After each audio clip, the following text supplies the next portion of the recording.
What's up, everybody? It's your favorite show, Get a Bucket. I'm your host, Trey, and as usual, hope you're all having a wonderful, wonderful day. Now, today we're going to talk about the women's college basketball March Madness tracker as of February 24th, 2025. I've already done one for the men's, so y'all know how this goes. We're gonna follow the top 10. Because if we want to try to follow everybody, y'all will be up here a little too damn long, and I ain't trying to do all that. So with that being said, we're going to talk about the top 10, list the team names, give y'all the overall record, which conference they're in, and then talk about the ranked opponents that they played. Keep in mind, ranked opponents aren't the end-all, be-all. Ranking system really ain't the end-all, be-all either. But it is a nice little marker for us to use. So with that being said, ladies and gentlemen, I told y'all we're going to do the top 10. So let's go and start it off with the number 10 team in TCU. Now, they boast a 26-3 record out of the Big 12. They've gone up against 7 ranked opponents, having a 5-2 record against those ranked opponents. Now, off the break, I can see that we got one loss against an unranked opponent. Again, life happens, so I'm not going to fault them too much. And when I look at who they've lost to, one of those teams was South Carolina, a top 10 team. I can understand that. So this TCU squad does have something to look forward to potentially in this March Madness. Now, one of the teams that they did beat fell out of the top 25 rankings, but they do have one more ranked game left in their schedule. So I'm curious how TCU ultimately pans out. I'm not saying championship. I'm going to keep an eye out on them, though, because I do kind of like TCU and what they could do in March Madness, making maybe a deep little push. Who knows? We could see them in the Final Four. Fingers crossed, TCU fans. But we're going to slide on down to the number 9 team. That's NC State. Now, they have a 22-5 record out of the ACC, and they've gone up against 9 ranked opponents, boasting a 5-4 record. Here's the thing. NC State has actually been making some noise recently. They've beaten some decent squads, went into double overtime with a team like Notre Dame, who's currently in the top 3. I like them. Now, they don't have any more ranked games, so they have nothing left to prove outside of the ACC tournament. But as far as I'm concerned, they good.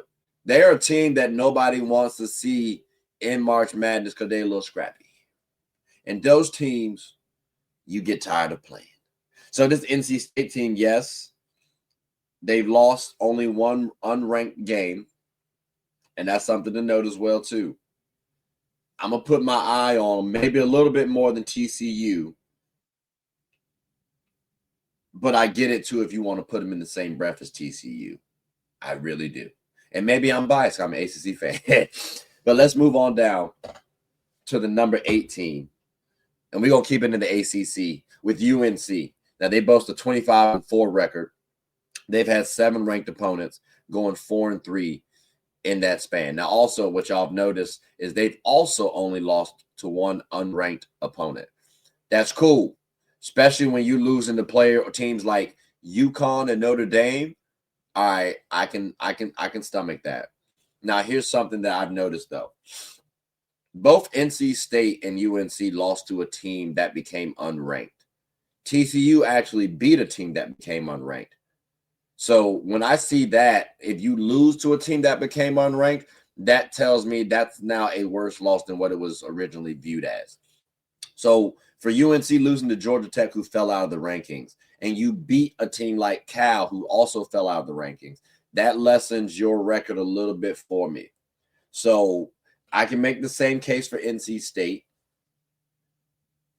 I don't think UNC beat a team that NC State did in Notre Dame. So because of who NC State ended up beating in Notre Dame, I might have them a little higher than UNC. But UNC also has one ranked game left. So they can pull some stuff around and prove some stuff to me. But again, they lost to UConn and Notre Dame already.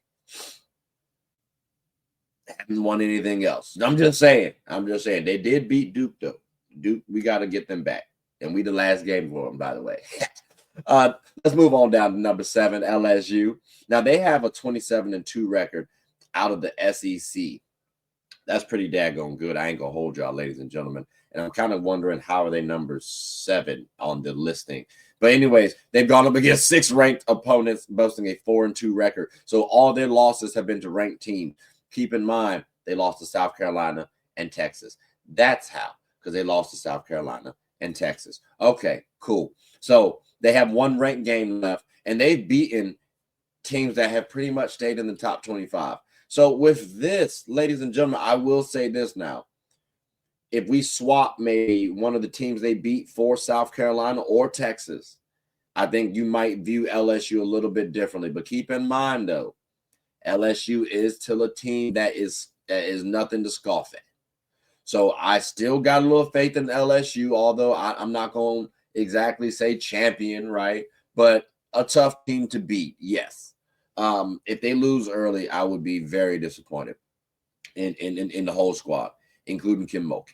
Now, let's move on down to number 6. And this is why I said I was a little confused, because it's South Carolina, and they have a 25-3 record out of the SEC. Now, they've gone up against 12 ranked opponents, boasting a 9-3 record. But again, when you look at the record, 27-2 for LSU, South Carolina 25-3. They both in the SEC. What happened? But again, South Carolina beats LSU.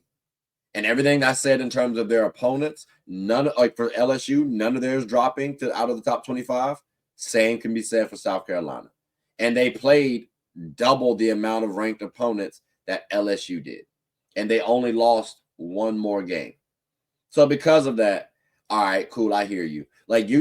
They lost to UCLA, Texas, and UConn. Don't worry, you will understand why that is okay. And beat everybody else. All right, that's interesting. And they have 1 ranked game left too. So that's disgusting. South Carolina is battle tested. And that's why I put money on them. Did I put money on them? I think I did. Matter of fact, I got to double check because I wasn't believing in South Carolina. But after looking at this, though, and after seeing a couple of their games, you have to believe in South Carolina just a little bit. And number 6, too, that might seem a little low until we move on up to the number 5 team. Or I guess down to number 5 team in UConn. Now, they have a 26-3 record out of the Big East. They went up against 7 ranked opponents, boasting a 4-3 record. Now, again, ladies and gentlemen, they lost to Notre Dame, USC, and Tennessee. Those are 3 good teams. You know what I mean? Like, stuff happens. Life happens. I get it. They beat one of the teams they beat did drop out of the top 25. But again, I told y'all they've already beaten South Carolina. And they have 1 ranked game themselves. UConn is a scary squad. But I will say this, though. Based on this, there is a little cause for pause. I would like to see a little bit more dominance, right? They did not lose an unranked game, which is good to see. But at the same time, I would like to see a little, like if they went 5-2, I could appreciate that a little bit more. You know what I'm saying? So I get it, though. Notre Dame, USC, Tennessee, those are good teams. Still, I would have liked to see UConn win one of those games. So if we got to go up against one of them again, maybe you have a chip on your shoulder that works out well for March Madness. But we have seen them lose before. So that does give me a little cause for pause, just a little bit. But they are good to go, though. I did put money on UConn as well. I will say that. Now, let's move on down to the number 4 squad, USC.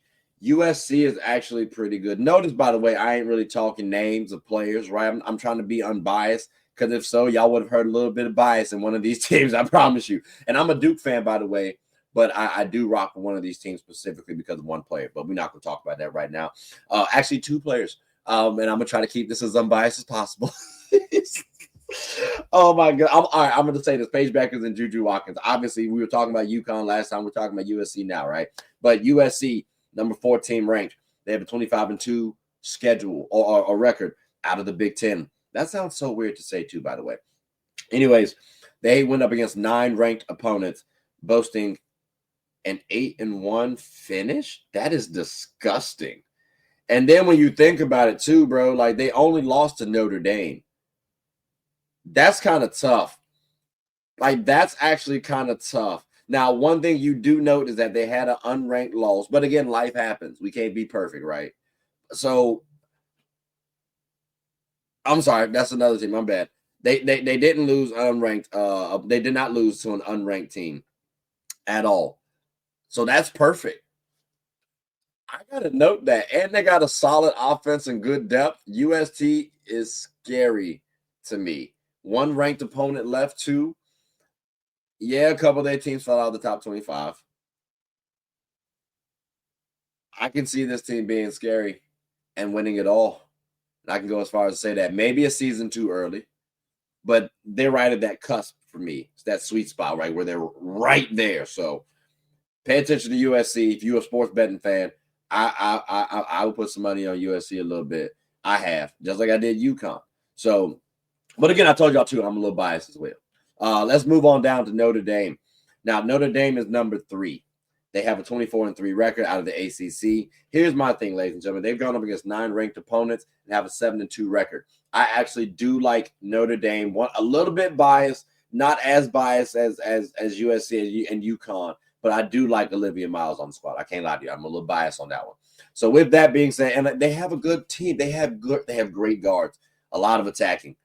But I in March Madness, I can see that not going as well as you want to. Somebody going to lay an egg at some point in time. Yes, it is a next woman up sort of mentality, but them girls have been hooping. And I'm pretty sure that the coach is going to want them to ride it out. So, again, boasting a 7-2 record, losing to TCU and NC State. Yes, point in time, TCU and NC State are at the end of the top 10. But keep in mind, well, ladies and gentlemen, we're talking about top 10. All right, they have beaten teams like USC, Texas, UConn. That's pretty smooth. Now, 2 of their teams fell out of the top 25, so that's something to note. And Notre Dame also has 2 ranked games left, so maybe we can replace Georgia Tech and Cal. But Notre Dame is a good squad. I just expect that one of their stars are going to have a off game, and can the other ones hold the fort down? Because they do have 2 top 3 projected NBA draft picks coming up on their squad right now. And then a sophomore that is probably going to get drafted pretty highly, her damn self. So we're talking about 3 first-round picks on the same squad. I'm curious if the other 2 can help weather the storm. But Notre Dame is a team that I am interested in. I can't hold y'all. And I might be throwing some bread down on these girls too. But we'll see how it rides out. Now, the number 2 team, we're going to move on up to down to number 2 team, to UCLA. They have a 26-1 record. I'm going to say that again, the 26-1 record out of the Big Ten. They've played 9 opponents, having an 8-1 record, ladies and gentlemen. They only lost to USC. 2 of their teams that they've beaten have fallen out of the top 25. So let's say they're 6-1 record-wise, right? And they have 1 ranked game left. That's pretty good, but more importantly, I put money on them to actually win it out.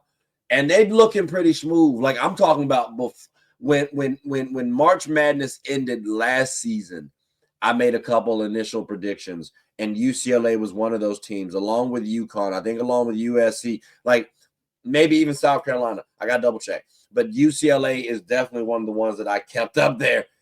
And I'm so happy that they're panning out to be true. Like these girls actually look like hoopers, bro. And again, 26-1, only losing to USC and going up against 9 ranked opponents. Big Ten ain't no slouch either. They're not trash. It is top heavy. I'll give you that. UCLA and USC are carrying the Big Ten, but again, we got 9 ranked opponents, and you did work. UCLA is a team that you got to pay attention to. I will say though, sometimes those teams who do really well in the regular season do kind of flame out in March Madness. So I will be paying attention to that. But I have Final Four expectations of this UCLA squad. And I mean, maybe they can get back to the championship ways because we know the men ain't doing that thing right now. I'll tell you that right now. But they're a good squad, so pay attention to them. Now, the number 1 team, ladies and gentlemen, we got to give it up for Texas. Again, point in time, Texas, right?